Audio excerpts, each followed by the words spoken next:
Ladies and gentlemen, it is time for our podcast. For those of you that just joined us in the last half hour, we had the OCSC Derby between myself and Michael Rodriguez. Now it's time for us to analyze that match, talk about how it went. If you didn't watch it, we'll let you know who won. And we'll talk about some other wonderful soccer-related stuff.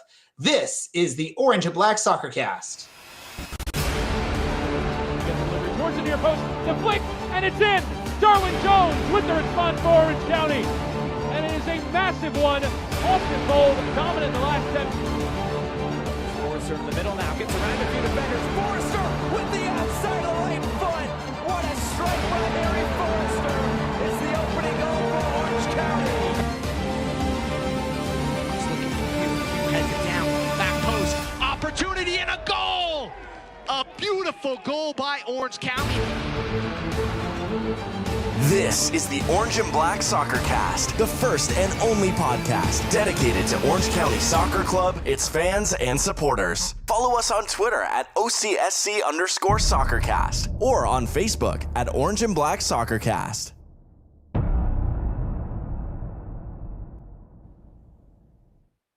How's it going, Orange County? Welcome to another episode of the Orange and Black SoccerCast, presented by Ruffneck, Scarves, and Icarus FC. We are the first and only podcast dedicated to Orange County Soccer Club, its fans and supporters. I'm your host, Ray Zamora, and I am with you each and every episode as well, except for one. But as we discuss all things Orange County Soccer Club, joining me as he does since day one, and he has more appearances than I do on this show. That is Dylan from County Line Coalition. Dylan, how are you doing after a wonderful evening of virtual soccer? I'm doing well.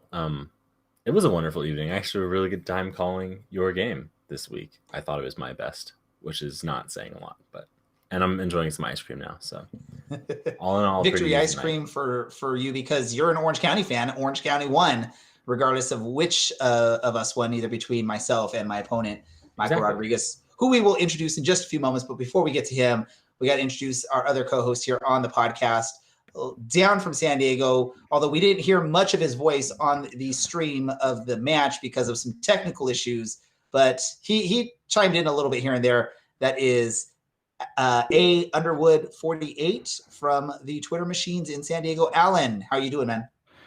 Good. I think it's funny that it's the corresponding Dylan's best show is the one where I talk the least. That has nothing to do with it. I think that has. I was gonna say something about that, Alan, but I was gonna wait to see if you brought that up. I mean, that's all I heard was like I had my best show and my best call because Alan didn't say anything. So that's all I heard. Things are going well. It's a nice, breezy, sunny day in San Diego, and everything's great. It's nice and breezy here in Orange County today too. I know typically when I'm working from home, I open up the kitchen window, which is right behind me at my workstation on the kitchen table, and then also our sliding door. And it was actually getting really cold. There was a nice breeze coming through. So yeah, if you're having some breeze, nice cool breezes down there, we're also having them here in Orange County. Oh, by the way, we have a guest on with us too. Just off of an amazing 3-1 victory in the EUSL over yours truly in what we can, I guess, call an upset, because when you look at the standings coming into the match, I was doubled up on points, I believe, on this gentleman, and he put on a show and definitely made me look horrible. I guess we could say that. That's Michael Rodriguez. He's from the County Line Coalition, Orange County fan. Michael, welcome to the Orange and Black SoccerCast. Thanks for having me, guys, and sorry about the loss, Ray. Hey, no worries. If anything, I think Dylan mentioned this was probably one of his favorite matches to call so far this season of mine, because it was actually a pretty competitive match in a loss for me. Dylan brought up the just sort of blowout, the what didn't look so bad, but it was probably worse than it looked against Dalton Knutson from Omaha. You pretty much made me look silly out there as well. Typically, I'm very solid on defense, and for whatever reason, I couldn't figure out what was going on there. I'm just going to straight up say this right now. I'm going to blame the lag that we had in our match. It was throwing me off completely. That's the reason you were able to beat me, and that's the only thing I'm going to say on that. No, I'm joking. How is it? What was your plan coming into this match? Because I know we've had one practice match or friendly heading into this. I don't know if you've checked out any of my other matches or seen what I've done in this league so far. I've watched one or two of your matches. What were your plans coming into this match, and how did you pull off an amazing 3-1 victory over yours truly? I've watched a couple of your matches as well, but I was mainly just focusing on defense, just trying to dive in as much, keep my back line solid. I think it works. I wasn't really trying to get counterattacking goals, but that's just how it worked out. So, Dylan, I'm going to hand it off to you. What were your thoughts on that match? What did Michael do that led him to the victory there? He shot across goal. Michael, before I even ask about whatever Ray just said, how are you? I don't think Ray asked. I think he just talked for like 90 seconds. I think he just wants to. I don't think he wants to introduce me since he's just a little salty from that loss. Oh my God, you're hired. No, I'm kidding. But I'm doing great. Just working from home today, doing some homework and kicking some butt on FIFA. So, you love to see it. Yeah. So, what did you really expect was gonna happen in this match? Honestly, I had no idea. I was just trying to get a win. Like I said, I'd watched one or two of Ray's games, but I didn't know. I based on the standings, I thought it was going to be kind of like a draw or a loss for me. So, I played a couple games today and they didn't go too well. So this one was much better. You were an Orange County side with Christian Duke in the midfield. That's all I'm going to say about it. Oh, we miss Christian Duke. Why do you have to bring him up, Dylan? Where's my Dookie? Alan, let me throw it over to you. Do you have any thoughts on this match? Questions? What do you got to say? I think this is reminiscent of some of your other losses where I think you have long sections of games where you dominate possession, you keep the ball in your attacking half, you do everything right except finish, and then your opponent finds those few little holes and is way more ruthless in their attack, and they get some goals. So there's a couple games this season where it's like you score none, or like the Giovinco off the crossbar. A little bit unlucky, but I think you can't be mad, but you can be frustrated. I think that's the worst. Like when you play like me, you can get mad. Like I play terribly, but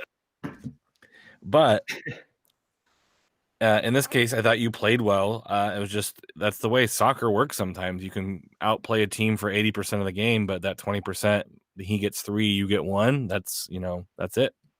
Well, there's a reason why when I play pro clubs, I play defense. I'm not good at scoring and shooting the ball. And I mean, that shows with some of the shots from Gomis. There was one, I think, on a cross where he basically just whiffed the ball and barely got his shoelaces on it. So didn't put any trouble for the goalkeeper for Michael. And there was another one, Giovinco off the crossbar. I'm just horrible shooting the ball, and that's been my downfall so far this season. There's probably been so many matches where I should have scored twice as many goals if I had as I did in the match, including this one. I should have at least had 2, if not more. Michael, how's your season been going so far in the EUSO? I know it hasn't been the most successful of seasons. You've had some tough losses there from the I've watched. How have you felt? How has the competition been for you, and what are you expecting for the remainder of this season? I feel like the competition's kind of all over the place. Like there's some games where I have 4 draws, I believe. So there's some where it's like a last minute draw against Celtic. That was a heartbreaker. And or it's like I play someone who beats me 7-0, 5-0. So it's kind of just all over the place sometimes. So there's definitely really good players in this, and then there's me who kind of just picked this up once quarantine started, and I was like, hey, might as well jump on and start playing. So this is the first time I played FIFA since maybe 2-3 games ago. So was it the club partnership with Rangers that led you to pick Rangers as your club, or? Yeah, kind of. I think I'm not sure if I talked to Ray about it, like who he was using. And then I was just kind of looking for a 3.5 star team. And then I saw that they were one, and then I played 1 or 2 games with them online, and I kind of clicked with them. So I've literally been using them in like seasons, like for the past like 6-7 seasons. So everything's So been just going well with them. trying to get the hang of how they work and work it. And I think that's a benefit for someone that basically picked a team and just stuck with the team and have gone with it is you sort of learn the players, learn who to do what with. And it shows in this match that you've been utilizing Rangers. You sort of knew what to do, where to go with it, and how to play that match. I sort of switched mid-season, which maybe has hampered me a little bit. I'm still trying to figure out Al-Halal. After switching from Spartak Moscow. Yeah, I'm full of excuses tonight. I will admit it. I'm a little salty. I feel like I came in thinking I should have won this match, and unfortunately I didn't do it. But I give you all the props, Michael. You worked me there. You had me actually pretty confused there on defense, which you can ask Dylan Allen. I'm not typically too confused on defense. I typically am pretty solid on the back line as far as at least getting the stop. And even my poorly rated goalie in every match except for this one has come away with at least 3 or 4 big saves. And this one, I think he only had one where he was actually able to make the save on the back line there. So props to you on that. Thank you. Where do you see yourself going the remainder of this season? And is this something you plan on continuing if the league keeps going, or is this going to be sort of you tried it out, now let me spend my time elsewhere? I mean, it's kind of just one of those things where, I mean, it's not like I'm not doing anything. I have other things I'm doing as well. But this is kind of just something fun. And, there's a whole community around this now. So I think it's cool to talk to other people that are involved in USL, especially other fan bases and stuff like that. So that's been cool to talk to some of the guys. And as for where I plan to finish, it was funny because 2-3 games ago, I was just like, okay, as long as you're not bottom of the table, you're cool. But I'm hoping somewhere mid-table finish. But so you've changed from as long as I'm better than Allen in the standings at the end of the season to now let me get at least mid-table, maybe even be better than Ray. I will not be bottom of the table. I'll be really close. Are you saving that for Phil?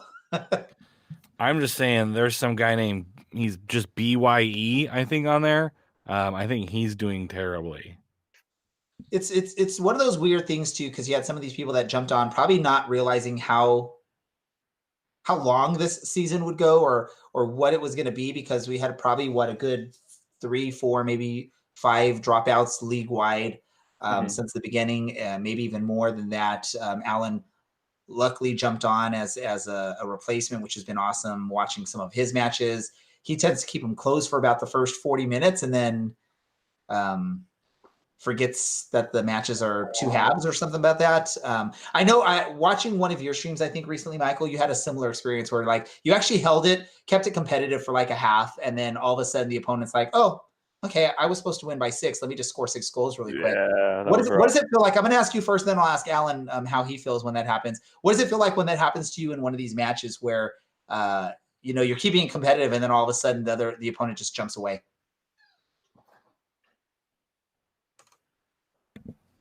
That'll be for you, Michael. Oh, sorry.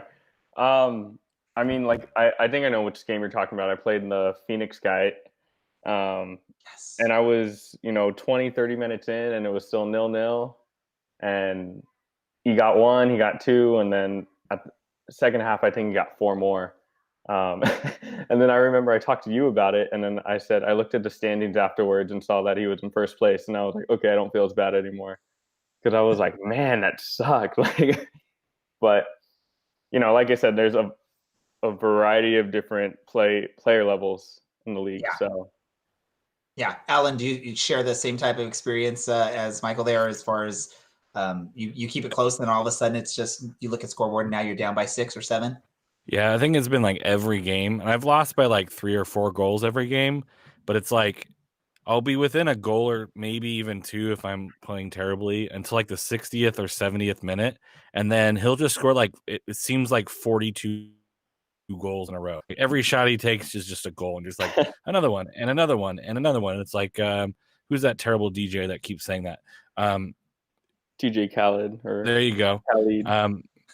So that's why I feel like sometimes it's like I play really well and there's like a 10-minute window from like the 70th to 80th minute that it's like 40 goals go in. And it's like, it's just so frustrating sometimes to play that well for so long and then just can't seem to stop the bleeding. And then I'll get like a late goal and I'll feel good like putting the game away because I'll nick one in like the 90th minute to make it 6-2 instead of 6-1. So it's like a little bit of that's 2 weeks in a row I've done that, like a little bit of a consolation goal. So it feels like a little good when the game's over for me, even though I lost. Well, I want to say this. I've listened to both of your streams when those happen, and it's interesting when you hear just sort of the tone of the voice and the reactions to goals as the game goes on. Alan's typically a very like happy-go-lucky guy. You listen to him on the podcast. He sounds like a sweet guy.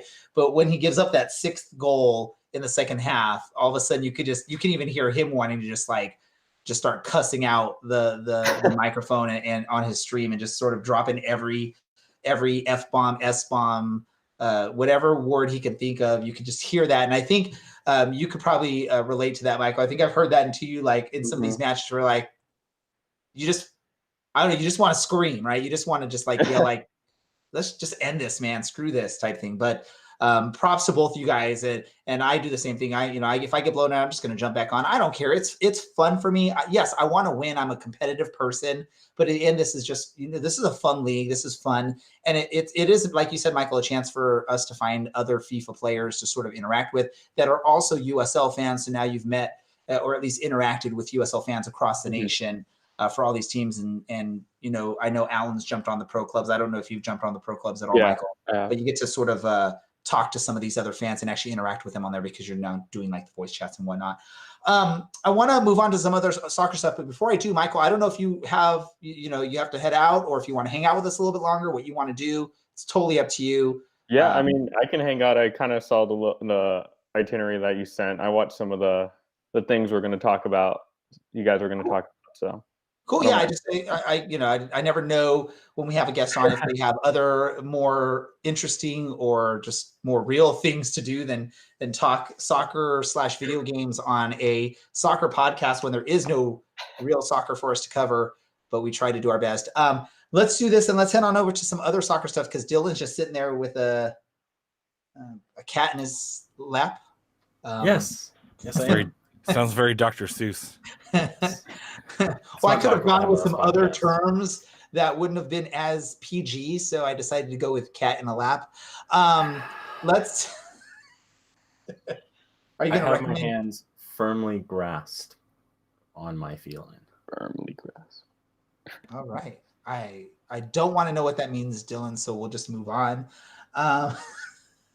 Let's talk about this really quick. Other video game soccer news really quick. And I didn't put this on the itinerary, but I wanted to just briefly get there. Orange County loses again this week in the USL E-Cup. I believe it was Kevin Coleman again representing the club. They took on Tulsa, lost 4-1. Quick thoughts on this. I'll go to you first, Alan. I was just going to say, it sounds like me. Dylan. So I watched this match, and it was kind of funny to watch some of Kevin's teammates start giving him some stick through the match. I know Aaron Cervantes was watching, Frederick Du was watching, Kevin Austin and Ugo Okoli were all watching, and after it was like 3-0 at that point, they started to kind of land into him a bit. But that's what you get when you have unmatched teams.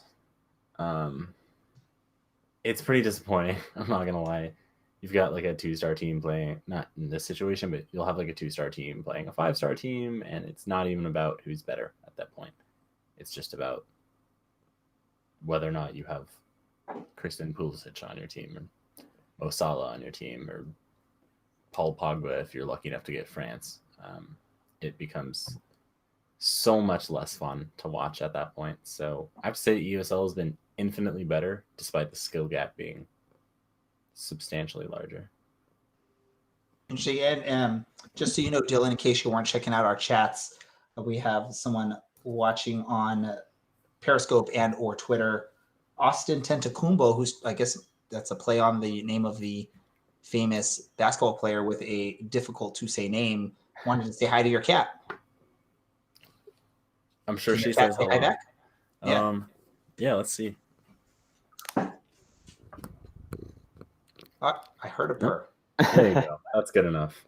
That's as much as you're getting from a cat. That's true. Yeah. Let me let me jump to you, Michael. Your thoughts on the Orange County's, I guess, poor performance in the USL E-Cup so far, especially for a team that has a professional gaming division on there. Yeah, I actually haven't watched any of the games because they're always at random times. You know, they're like 4:30 Pacific time, and I'm like, well, I'm doing something, you know. But Yeah. I mean, I figured we would be doing better since we have, you know, an esports team and stuff like that. But we got just short stick with a pretty bad team, right? Who did we get? Like Cameroon. Cameroon. Oh, they're not like They're terrible. mid. I would say international wise, they're a mid-table team. Mm-hmm. But I mean, the whole thing was kind of just like it had potential, but I think they should have figured something else out. But, well, yeah, you know, it's one of those things. I think props to the USL for trying to figure out ways to interact and provide content in the situation we're in, because you know they were one of the leagues that jumped on with like Rocket League and now trying to do the FIFA thing. I felt like the FIFA thing was probably the way they should have gone first and foremost, because it's legit soccer and soccer. You look at like the NBA, they went to NBA 2K to try and do something with that. Baseball is doing baseball. So the fact that USL went with car soccer, although it's a soccer related thing, seemed a little weird, although it seemed to work out, but there was a lot of questions about the strategy there with the 1v1 instead of something else like a 3v3. That would have worked. Yeah, I think there's some pros and cons with what they've done with their video game stuff. At least they're trying. I'll give them that. And the fact that they've gotten it on ESPN channels has been pretty cool, at least with the Rocket League. I don't know, with it seems with the FIFA, it's more just local Twitch-based type stuff, but it's still pretty fun. Let's move on. Let's talk about, did any of you catch any live soccer this weekend? Bundesliga is back in action now. I'll go to you first, Dylan. Did you catch any Bundesliga action on the televisions? Nope. I feel like I was being productive doing something, but I don't remember what. But Going yeah, for a bike I don't. ride?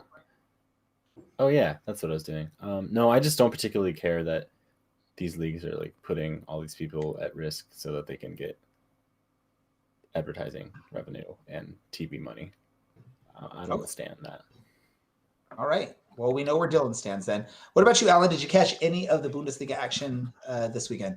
I watched like about 5.5 minutes of Sports Drinks Leipzig's game, I believe, and about 5 minutes of FC Bayern, whatever. It was tough to watch. It was reminiscent of like Swope Park Ranger games, where there's just nothing going on. You can hear the echo of like "sehr good," and I was like, "Oh, he thought that was good." It just felt weird. It felt uncomfortable. I think, and that's not because necessarily of the empty stadium, but knowing what the empty stadium represents, I think made me the most uncomfortable. Like, it's empty because of all of this shenanigans. It's not empty because no one shows up. It's like you're used to hearing crowd noise and a buzz about the pitch that you just don't get when you watch it like that. And why it may be fine knowing that that's what you're going to expect because no one's showing up to a match. It's different knowing why there's that echo, and it just was a little bit unnerving. It was like a horror film almost, where it's just it just felt a little bit uncomfortable because of what that silence represented. It's weird because there's this desire for a lot of people to watch some sort of sport. I know people were excited about NASCAR. People that probably typically don't watch NASCAR and or soccer were excited that there was some sort of sport to watch. Let me go to you, Michael. Did you watch any of these Bundesliga matches, and what were your thoughts? Yeah, I watched the Dortmund Schalke game and then the energy drink game as well, like side by side. So I love that you call it Shackle. I'm not sure if that was like a mistake. I can never figure out how to pronounce it. So Schalke, but Dylan likes to correct when you pronounce something Well, no, incorrect. but they routinely shackle themselves because they are the New York Mets of the Bundesliga, which I think maybe our viewers will like understand. But they are absolutely terrible.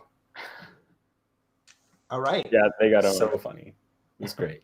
Hopefully, there's no German shackle fans that are going to come after you, Dylan. They're going to come after you two for that.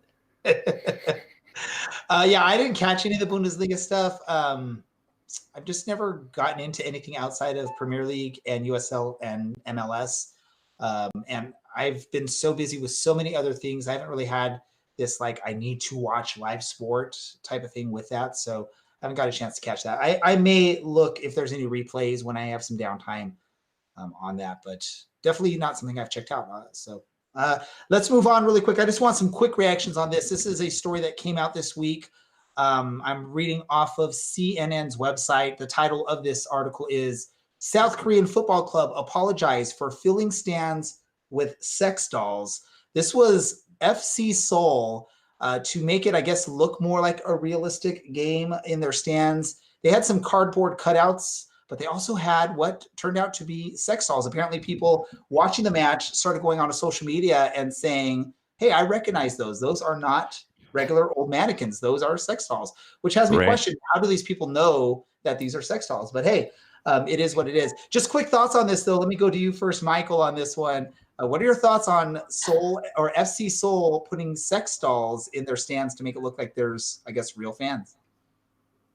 You know, at first I thought it was a joke, and then I kept seeing tweets about it. And I mean, I thought it was funny, but I get the whole thing where some, you know, the sexual harassment stuff or some, I don't know, the league was going to look into it because they're not supposed to have any sexual advertising in their stands and stuff like that, which I totally get.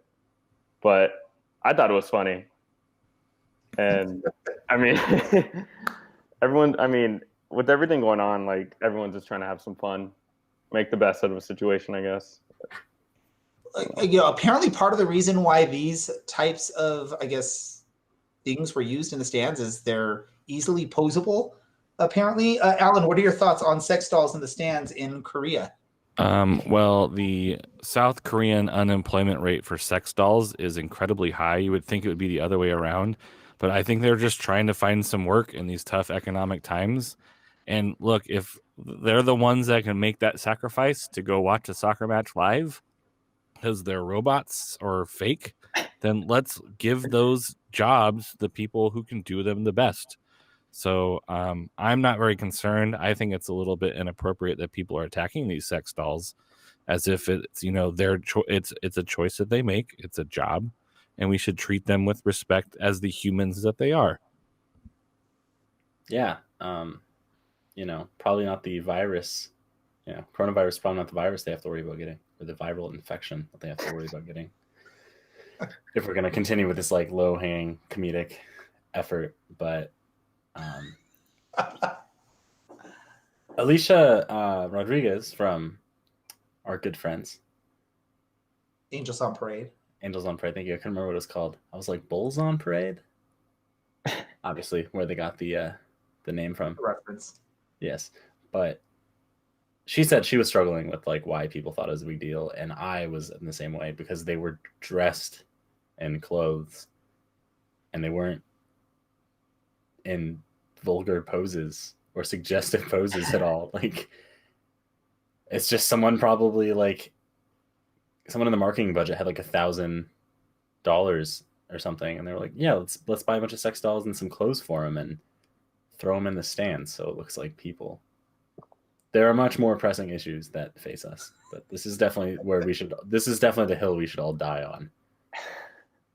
So you're disappointed that I even brought this up then, Dylan? No, I thought it was hilarious, but I really I don't see how this was the issue. And they were dressed. They were dressed. So imagine being the person that's like, excuse me, guys.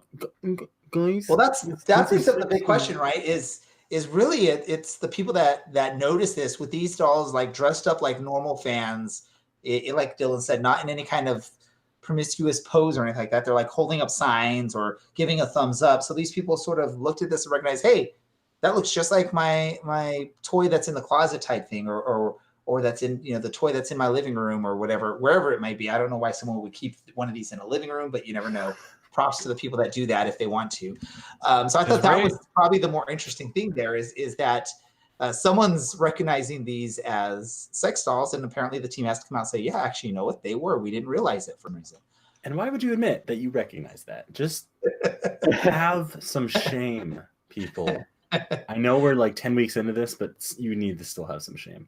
All right, let's move on to something a little bit more interesting, or more real, I guess. Let's say it that way. The USLPA basically released a statement. I believe it was earlier today, correct, Dylan? That basically setting some standards that they want the league to follow as far as pay and whatnot. Dylan, I'm going to go to you on this one because I actually didn't get to read the full of the letter. I'm sure you have because you love to read things, Dylan. So just give a quick overview of what's going on with this. I don't know why you wouldn't go to Alan, the guy who is actually in a union for the second time in a row. But here we are. The league, via the owners, because that's how you get things done, basically, last week or 2 weeks ago, suggested that all the players take a pretty big pay cut to stave off some of the economic losses that are absolutely going to be sustained during this pandemic. And the players kindly said no. They proposed, they've bargained, if you will, or countered with a different proposal where I think the top earners are only those who make over $2,000 a month will take a 10% pay cut, but only if there are certain conditions met in future seasons, like a minimum of $20,000, which is, as Cameron Millage pointed out on Twitter earlier, a terribly low amount of money. But I'm glad to see that the players are taking a stand here. I think it's insane to ask players to try and play during a pandemic. There's way too many moving parts. There's just way too much staff involved, and there's way too much travel in a league in a country this size for it to actually be safe. And I do not understand how you could ask someone who's maybe making $30,000 a year, hey, this really rich guy is going to lose $30K, or, he's probably got insurance on these contracts, so he's going to have to claim on that. But you make $30K, so why don't you put everyone around you at risk so you can play? It just, Alan, bring us back up. Mr. Union, share with us your thoughts on this.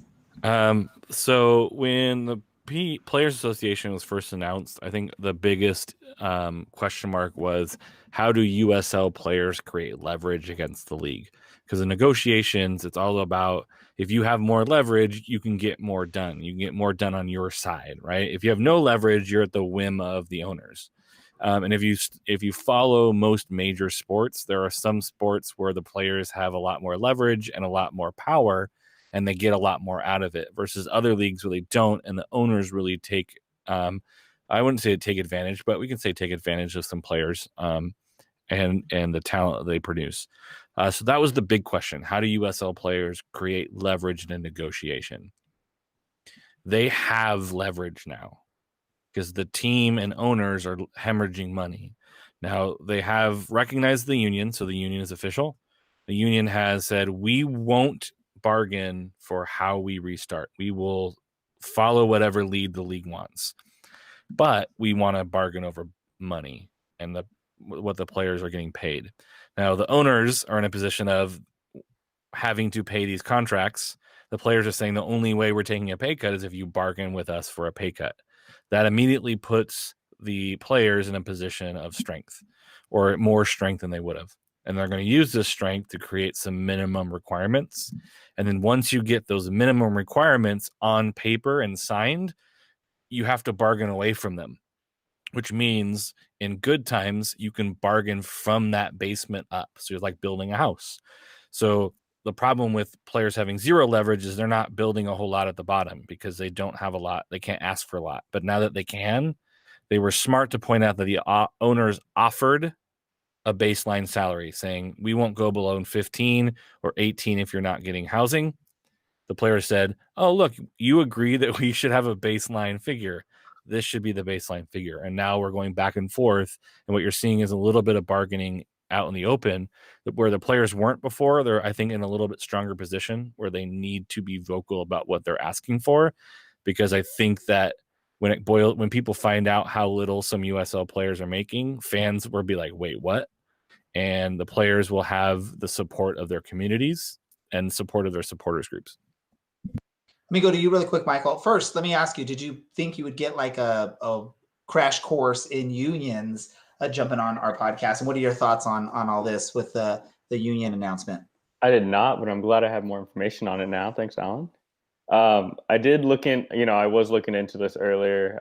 I think that, like Alan said, the most eye-opening thing is like how much, like asking only for 20,000, and it's crazy to think that a professional soccer player makes less than that, or makes $20,000 a year.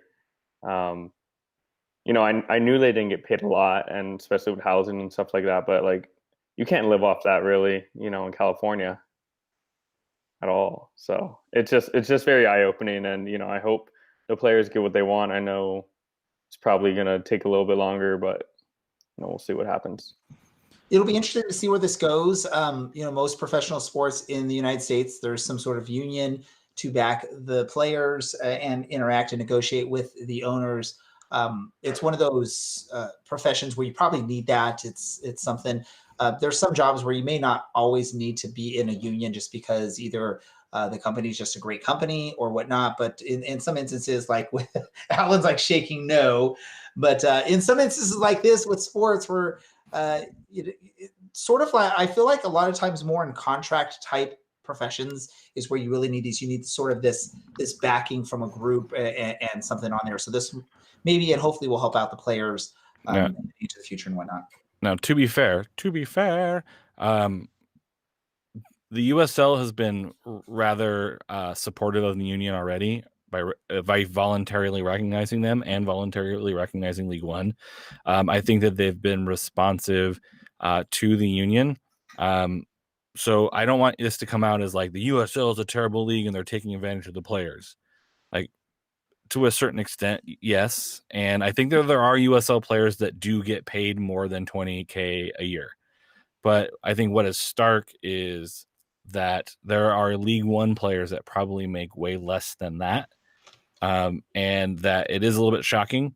Now, most teams have come out and said if there is a player pay cut, we aren't going to do that. And some league front office or some team front offices have said we're going to play 100% of our players regardless. And kudos to those teams that do that. And it's also kudos to those teams that want to do right by their players. And this is not a reflection on some of those teams who might end up taking a pay cut or who already pay their players this amount. But this is more of a significant figure moving forward through negotiations.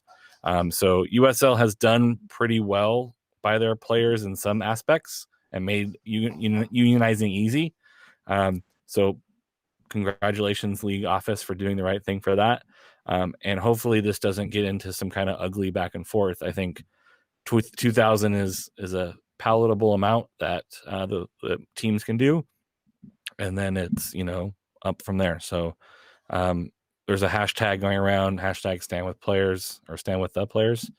If you've seen it around a lot of USL Twitter today, give a shout out to them. They're the guys wearing the crest for us on the pitch and doing the work. And I think a lot of the owners feel the same way as well. Perfect.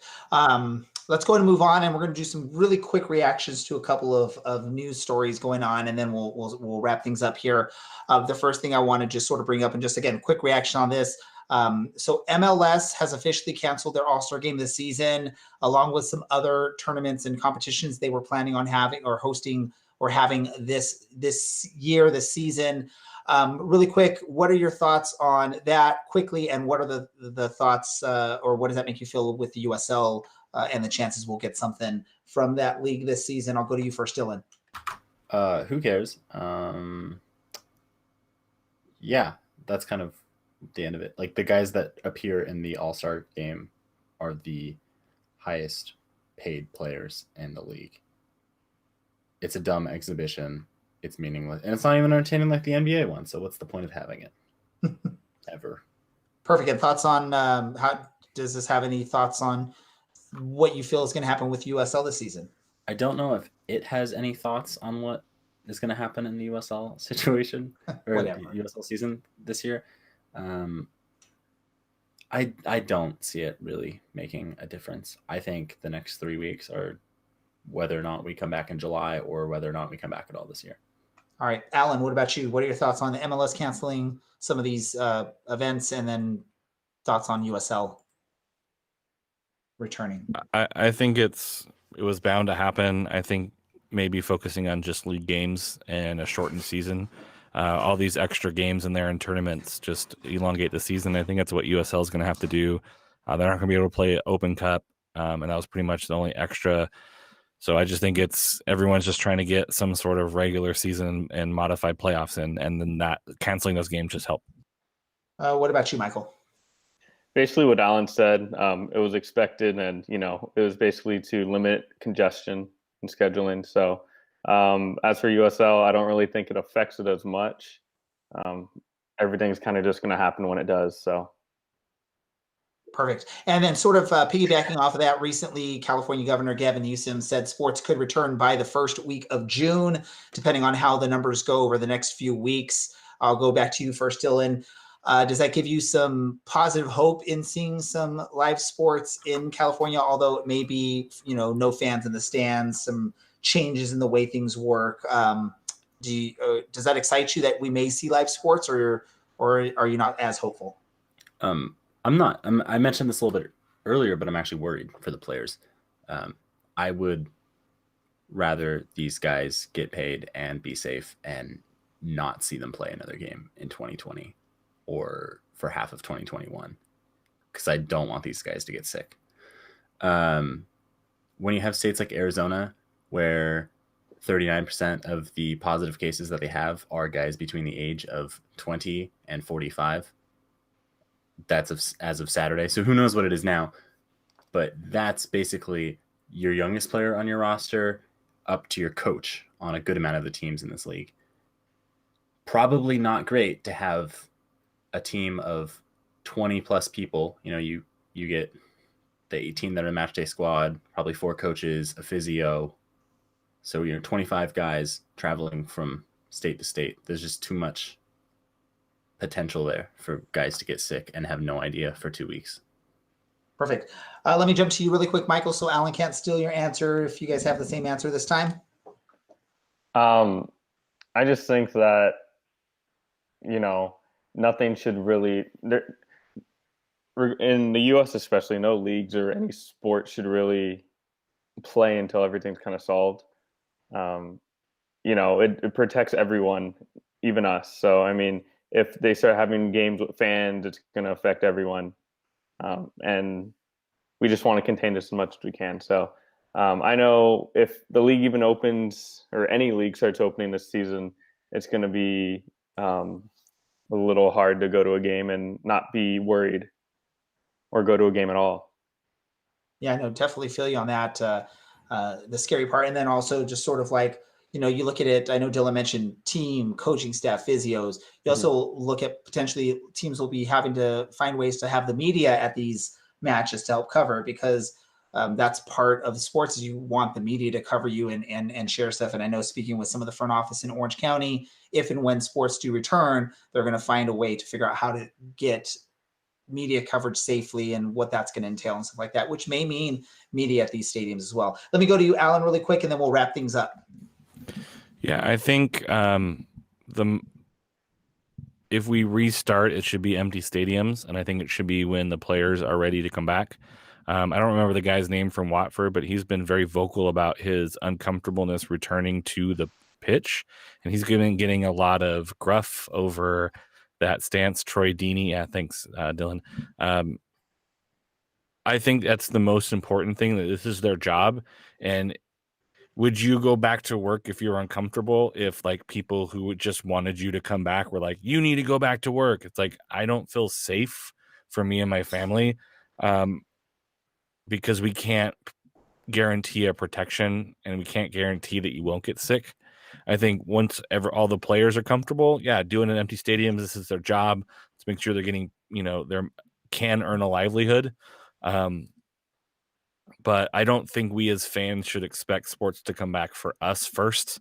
I think we need to make sure that the players and the coaches and the medical staff and all the people that Dylan mentioned are comfortable returning back to work, and that we can guarantee their safety to a certain extent. Like, we can't always guarantee their safety, but we can guarantee that we take the precautions necessary to make them feel comfortable. And then that's when I would be saying, yes, I'll watch that game.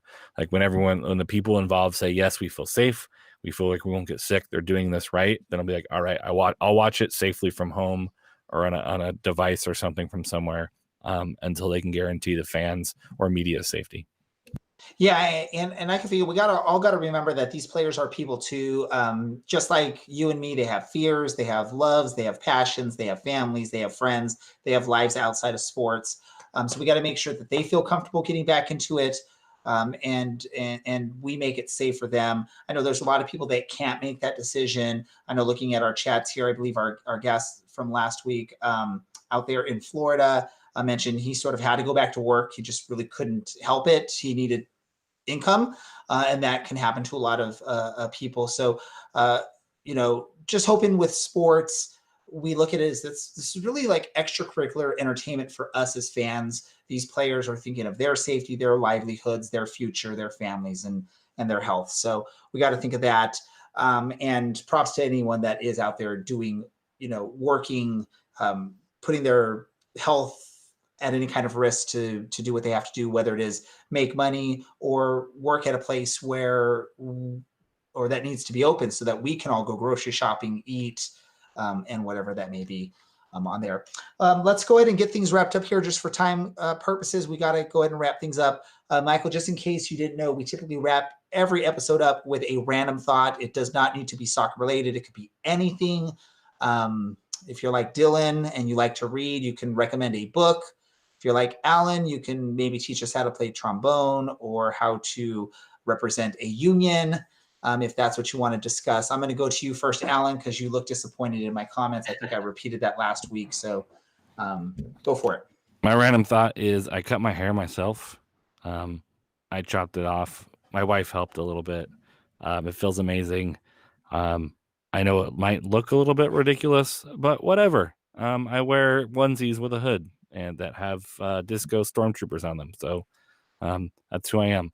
So that's my random thought. I feel much more comfortable without crazy lengths of disgusting hair. Dylan, what about you? My poem this week is called Often I Am Permitted to Return to a Meadow by Robert Duncan.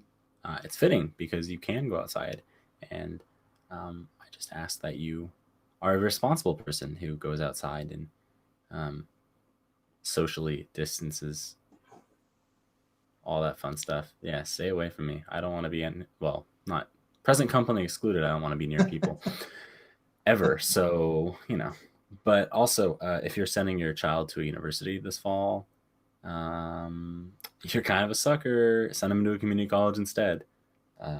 That's where I learned how to read and how to write.